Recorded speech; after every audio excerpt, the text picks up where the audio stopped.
আমি অসমীয়া যুৱ মঞ্চৰ সৰ্বশ্ৰেষ্ঠ মুখ্যমন্ত্ৰী ডাঙৰীয়া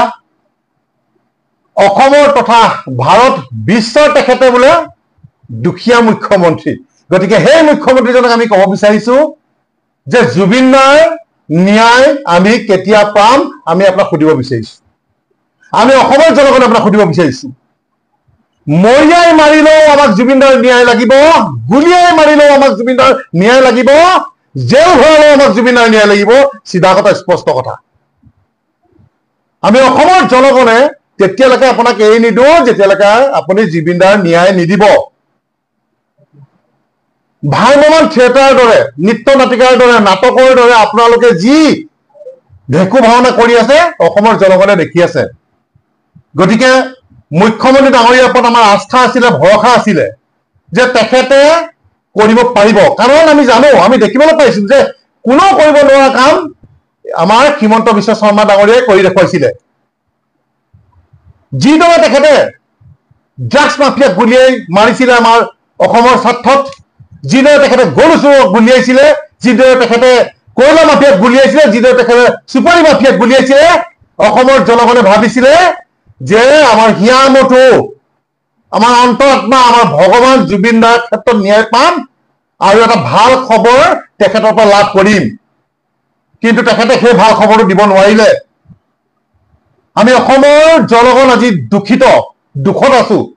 তেওঁ কৰ্মকাণ্ড সব দেখি আছো কাৰণ গৰু মাফিয়াক যেতিয়া গুলিয়াব পাৰে ড্ৰাগছ মাফিয়াক গুলিয়াব পাৰে আমাৰ হিয়ামতোক যোনে মাৰিছে তাক গুলিয়াব নোৱাৰে এইটো কেনেকুৱা কথা আমি কিন্তু শান্ত এতিয়াও হোৱা নাই সিধা কথা স্পষ্ট ভাষা আপোনাক ক'ব বিচাৰিছো আমি কিন্তু এতিয়াও শান্ত হোৱা নাই মিয়াক আমি ভাবিছিলো মিয়াক যিদৰে আপুনি অবৈধ বাংলাদেশীক যিদৰে বলডেজাৰ চলাই হাজাৰ হাজাৰ ভূমি উচ্ছেদ কৰিছিল হাজাৰ হাজাৰ ঘৰ ভাঙি দিছিলে আমি ভাবিছিলো এই কালপিত শেখৰৰ ঘৰ আপুনি ভাঙি দিব আমি ভাবিছিলো সিদ্ধাৰ্থ শৰ্মাৰ ঘৰ আপুনি ভাঙি দিব আমি ভাবিছিলো শ্যাম কানুৰ ঘৰ আপুনি ভাঙি দিব কিন্তু আপুনি সেইটো নকৰিলে গতিকে অসমৰ জনগণে দেখি আছে আপুনি যিদৰে জম্প মাৰি আছে যে 2026ত আমি একো কৰিব নালাগে জিকি যাম এইটো আকাশত চাং পতা কথা আপুনি নকব অসমৰ জনগণ কিন্তু ৰৈ আছে অসমৰ জনগণে কিন্তু চাই আছে আৰু সময়ৰ অপেক্ষাত আছে কিন্তু সিধা কথা আপোনাক আমি কৈ দিছো আৰু এটা আমি কথা আপোনালোকৰ যোগেদি ক'ব বিচাৰিছো আমি দেখিছো সিদিনা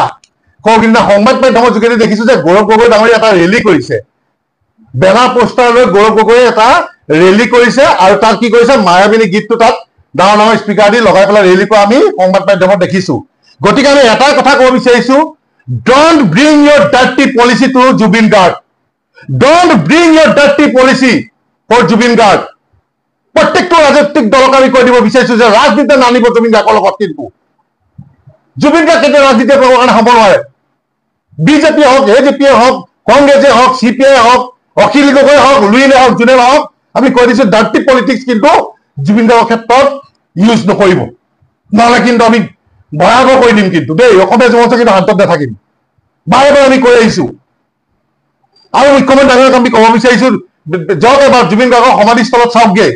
অসমৰ জনগণে কেনেকে কান্দি আছে এতিয়াও ন্যায় বিচাৰি বৌ মুখখন আমি চাব নোৱাৰো চিঞৰি কান্দি আছে যে ন্যায় লাগে আমি ভাবিছিলো আপুনি শ্ৰেষ্ঠ মন্ত্ৰী মুখ্যমন্ত্ৰী ডাঙৰীয়া আপুনি অসমৰ জনগণৰ কাৰণে বহুতখিনি কৰা দেখিছিলো কৰি আছে আমি ভাবিছিলো যে আমাক এটা ভাল খবৰ আপুনি দিব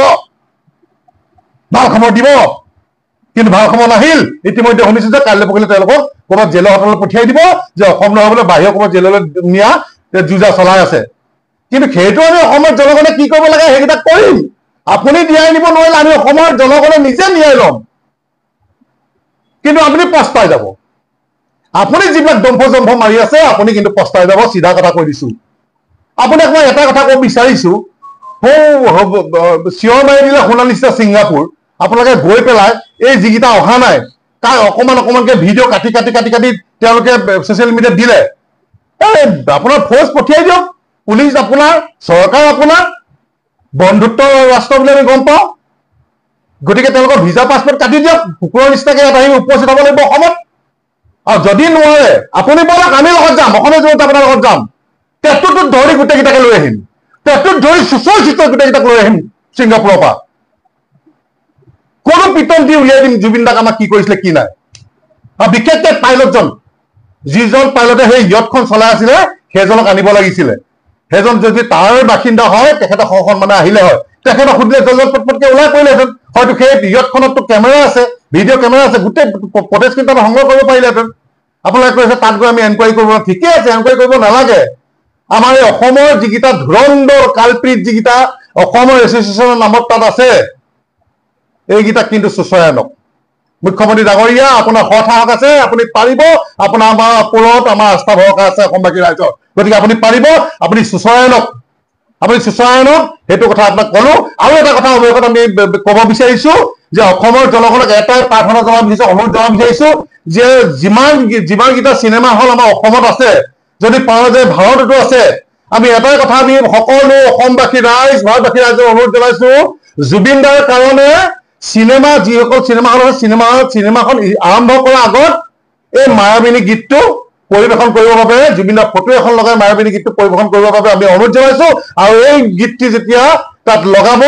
সকলো ৰাইজক যিসকলে চিনেমা চাবলৈ যাব সকলো ৰাইজক থিয় হৈ মৌন প্ৰাৰ্থনা কৰিবৰ বাবে আমি জনাইছো তেখেতৰ সদ্গতিৰ কাৰণে তেখেতৰ ন্যায়ৰ কাৰণে এইখিনি কৰিবৰ বাবে আমি অসমীয়া যুৱ মঞ্চৰ অনুৰোধ জনাইছো হাতজোৰ কৰি জুবিন দাৰ কাৰণে অনুৰোধ জনাইছো চিনেমা হল মালিকসকলক আমি অনুৰোধ জনাইছো যে চিনেমাখন আৰম্ভ কৰাৰ আগত আপোনালোকে মায়াবিনী গীতটো লগাওক আৰু তাত যিসকলে চাবলৈ যাব সেই চিনেমা চাবলৈ যাব তেওঁলোকে থিয় হৈ তাতে জুবিন দাৰ কাৰণে প্ৰাৰ্থনা কৰে ন্যায়ৰ কাৰণে প্ৰাৰ্থনা কৰে আমি অনুৰোধ জনাইছো সকলো অসমবাসী ৰাইজক